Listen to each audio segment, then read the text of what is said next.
I stood in the kitchen with a stack of ivory-colored envelopes in my hands, hand-tied with twine, each one sealed with pressed lavender and a wax stamp. They weren't mass-produced.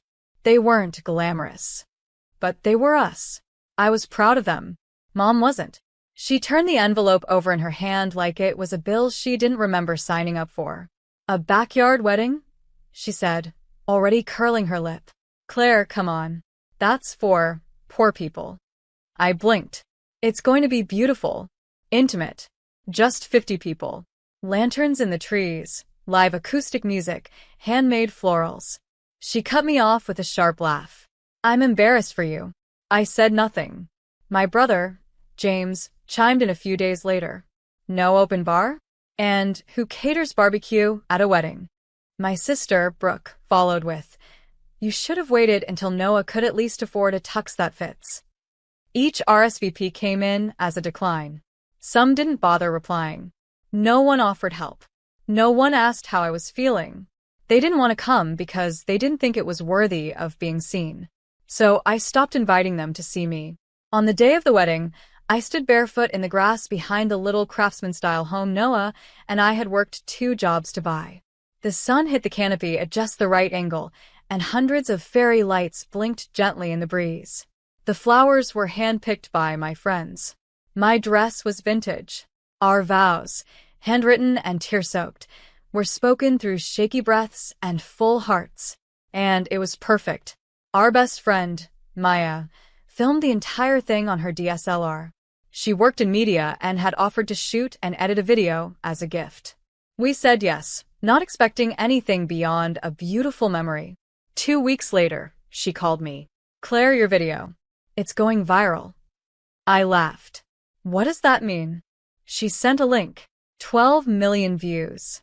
Comments flooded in from around the world. "I've never cried so hard watching strangers get married. This is what love is supposed to feel like. Forget luxury venues. This is dream wedding energy." They shared our vows, quoted Noah's speech, memed my dad's old guitar strumming as I walked down the aisle. And just like that, the same family who wouldn't come because it wasn't held in a ballroom, they were suddenly calling, messaging, asking to meet that amazing husband of yours. But I remembered what they said. I remembered what they didn't say. "My name is Claire Bennett, and from wherever you're watching this video, stay with me," because they skipped the vows. But they showed up when the applause started. Growing up in my family felt like living on a stage where the performance never ended. Everything was about presentation. My mom had a walk-in closet dedicated to just handbags, not one of them under $800. My dad collected watches he never wore. Sunday brunch wasn't a meal, it was a photo opportunity. And me? I was the bright one. The one who got into Columbia, the one they could parade around like proof they'd done something right. But it came at a price. I learned early on that appearances weren't just encouraged, they were required. Straight hair, polished nails, perfect posture, and most of all, the right kind of people around me. When I met Noah, he didn't fit their script. He wasn't flashy. He didn't come from a legacy family or have a summer home in the Hamptons. He was a public school teacher, 4th grade, math and reading. Quiet, thoughtful, the kind of man who remembered birthdays, stopped to help elderly neighbors with groceries, and listened without ever interrupting. He grew up in foster care, moved through 5 different homes by the time he was 16.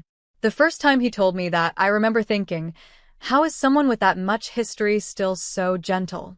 I fell in love with his soul. My family couldn't see past his salary. My mom's first comment after meeting him was, "He's sweet, but not your match." My brother asked if he even had a retirement plan. My sister whispered, "At least he's cute, right?" Every dinner with them became a tightrope walk. I tried to bridge the gap, bought Noah collared shirts he didn't need, prepped him on which fork to use when dining with my mom, told him to just nod along when my dad talked about real estate. I played the peacemaker, the buffer, the translator, because a small, naive part of me believed they would change. That if they just saw how much Noah loved me, how steady he made me feel, how real our connection was, they'd soften. They didn't. And when I told them we wanted a backyard wedding, that tiny hope crumbled completely. Their rejection wasn't about the grass or the fairy lights. It was about control, about punishment, about saying, "You didn't choose who we would have picked, so we won't show up for who you've become." But here's the twist. When they walked away, I didn't feel broken. I felt free. For the first time, I wasn't arranging flowers around someone else's ego. I wasn't shrinking to make room at a table I was never welcome at to begin with. I was planning a wedding that reflected me. Simple, joyful, honest. And when I looked at Noah, the man they couldn't accept, I realized I'd finally stopped performing. They didn't come to our wedding, but neither did their expectations. And that, I now know, was the real gift. 3 weeks before the wedding, my mom called me, not to ask how planning was going, not to check in about the dress or the menu or my nerves. She called to negotiate.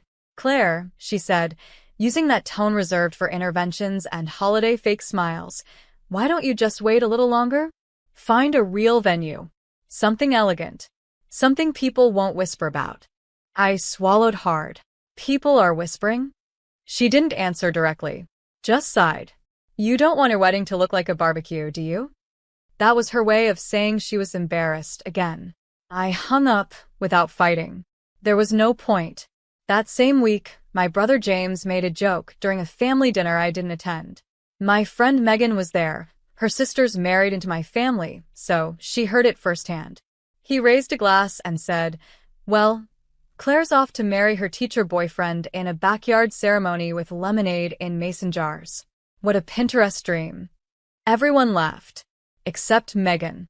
She told me, voice quiet, "I don't think they understand what they're doing to you."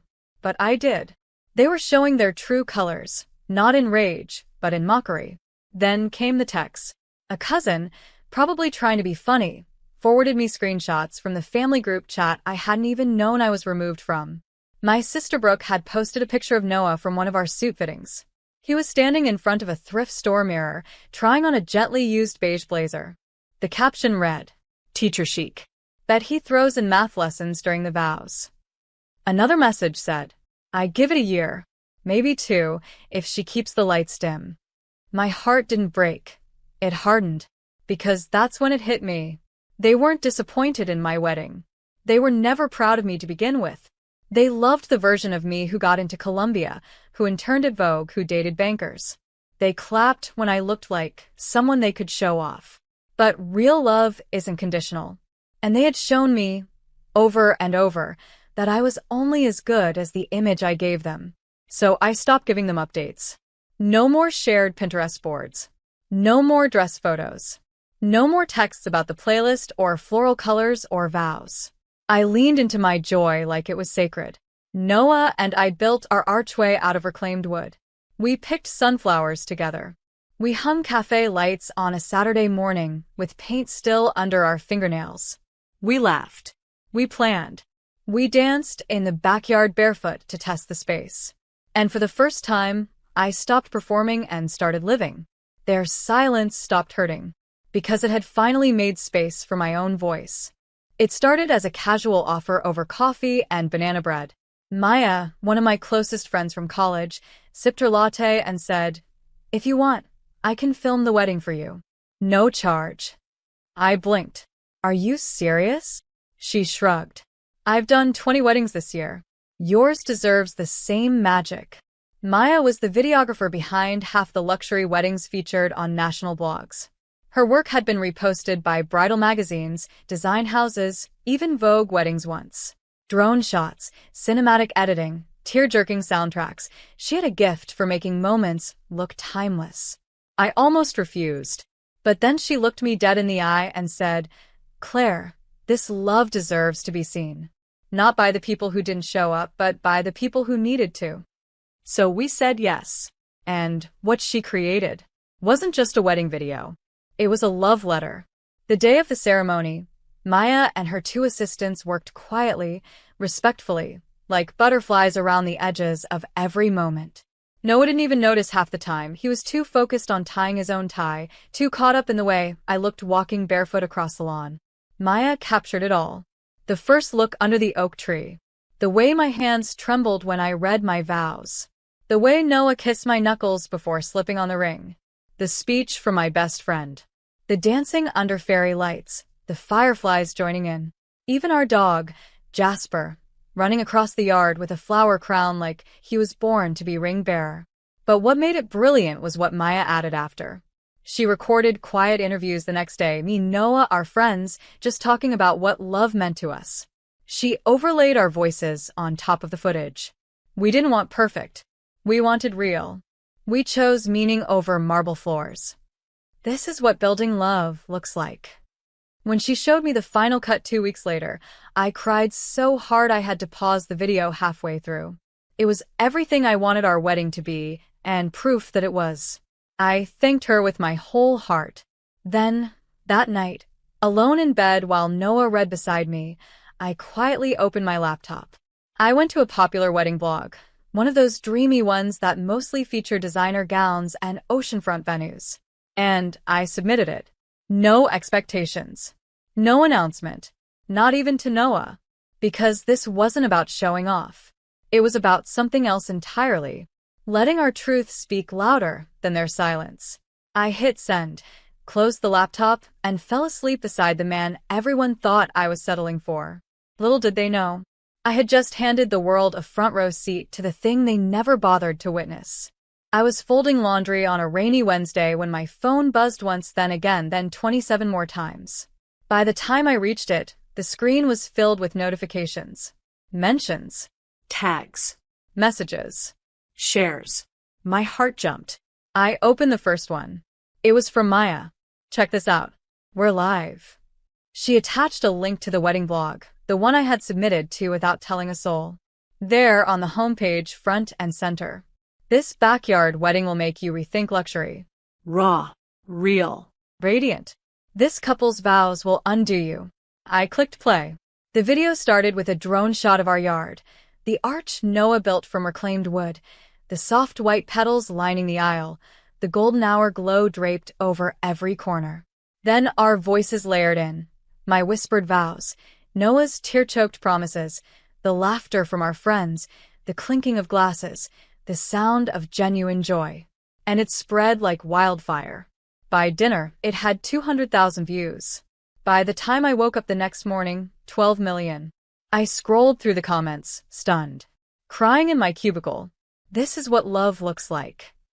He's a teacher. This man is more valuable than 1,000 CEOs. She's so grounded and graceful. This is what real elegance is. Forget hotel ballrooms.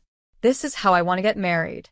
Noah, completely unaware, walked into the kitchen still wearing his pajama pants, pouring cereal into a coffee mug like he always did. I turned the screen toward him. He blinked. Wait, is that us? I nodded, biting back a smile. We kind of went viral. He stared at the view count, the flood of messages, the headlines. And then he smiled, not the smug kind but the soft kind. The one that said, "You did this. And I'm just proud to stand beside you." Within 48 hours, we were contacted by 2 TV producers, 3 magazines, and a florist brand offering a sponsorship deal. My tiny floral DIY page, where I used to post tips for backyard brides, quadrupled in followers. Orders began piling up from all over the country.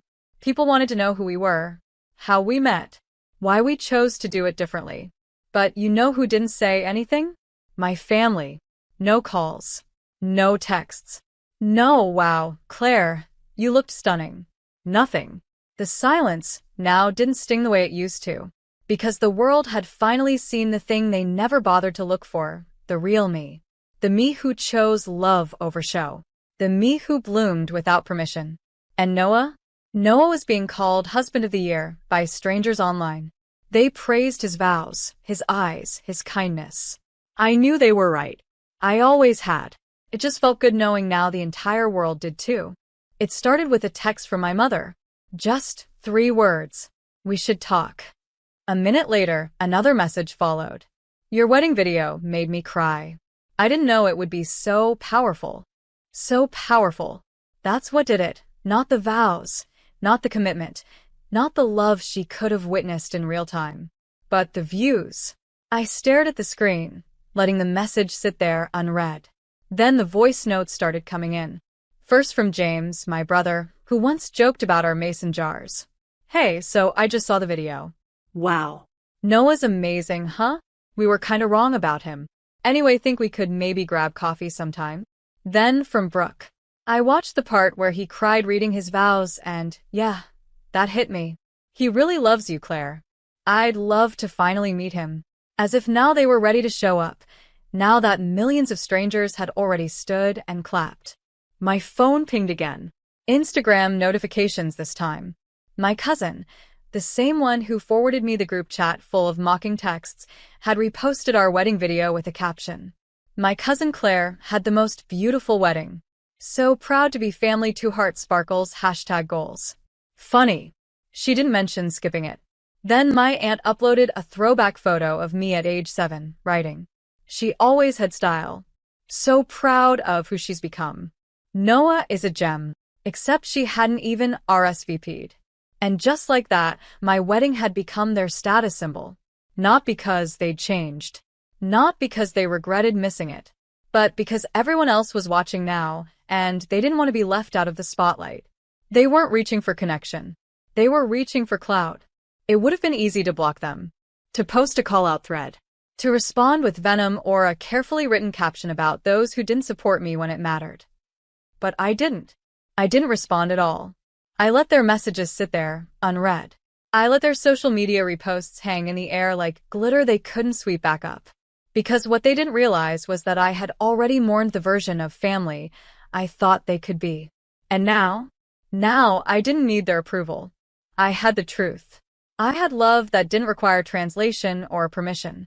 And I had proof that the people who skipped the moment would always try to rewrite the memory when applause came after. But some doors, once closed, don't need to be slammed. They just stay shut. Quiet. Firm. Final. 3 months after the wedding video went viral, I launched my first workshop, Wild Blooms for Real Brides. It was a cozy 2-day class for women planning weddings on tight budgets, single moms, full-time students, couples with more heart than savings. I taught them how to build centerpieces from grocery store blooms, how to wrap bouquets with fabric from an old dress shirt, how to make beauty out of what's already in your hands. The workshop sold out in 48 hours. A local venue offered their garden space for free after seeing the video. A sponsor donated supplies. And on the morning of the workshop, when I saw those women show up with notebooks and nervous smiles, I knew this is what I was meant to do. While I arranged daisies and eucalyptus on a picnic table, Noah was halfway across the city mentoring kids at a nonprofit for foster youth. His story, from group homes to classrooms to national recognition, had struck a nerve online. Now they called him Coach Noah. He met weekly with young boys who needed someone to remind them that quiet men could still be powerful. We were both blooming in our own way. Not for cameras, not for applause, but because we had planted seeds with love, and love had given back. Then came the magazine. A mid-tier lifestyle publication reached out, asking to feature us in a piece titled, "Love Without Labels, Couples Who Rewrote the Rules."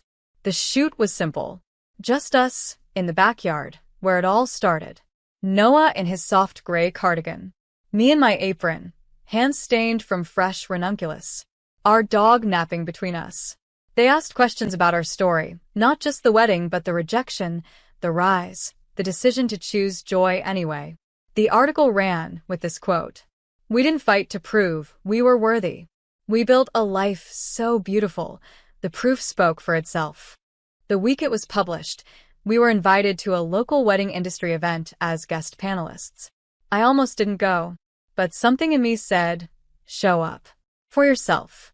Halfway through the evening, between keynote speeches and artisan hors d'oeuvres, a distant cousin I hadn't seen since high school approached me. She smiled like nothing ever happened. "Hey, Claire.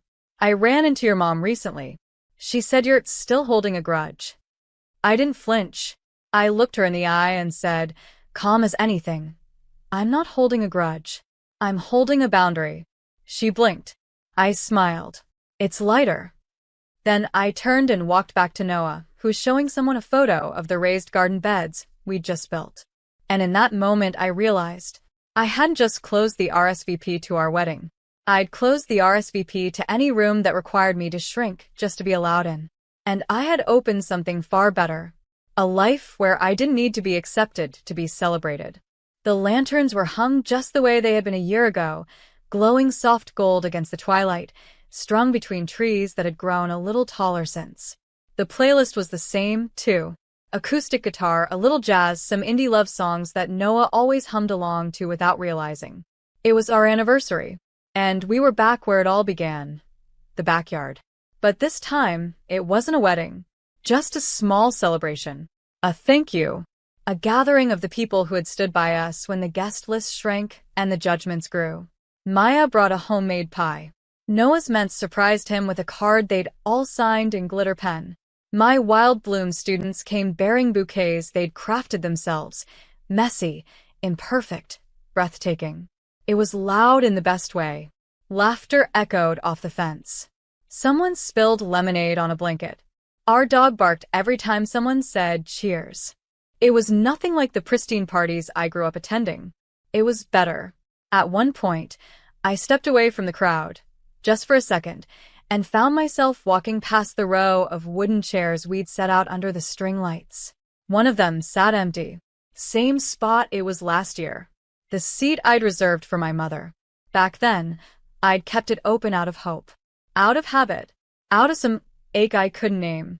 Now it stayed empty because she never earned it back. I bent down, took a single blush rose from the vase on the table, and placed it gently on the seat. Then I whispered, just loud enough for the breeze to carry it. You chose absence. And it was true. She had chosen her pride over presence. Her image over intimacy. Her version of me over the real thing. And I had finally stopped trying to hand her a second chance she never asked for. I turned back to the party. To my husband, who was twirling a laughing 7-year-old under the lanterns. To the friends clinking mason jars. To the life we had built from nothing but care, time, and truth. I wasn't angry. I wasn't grieving anymore. I was free. They had been invited. Once. And they didn't show up. Now the world had seen what they missed. And I would never forget it. They thought our wedding was beneath them. They didn't realize they were walking out on the very thing everyone else wished they had.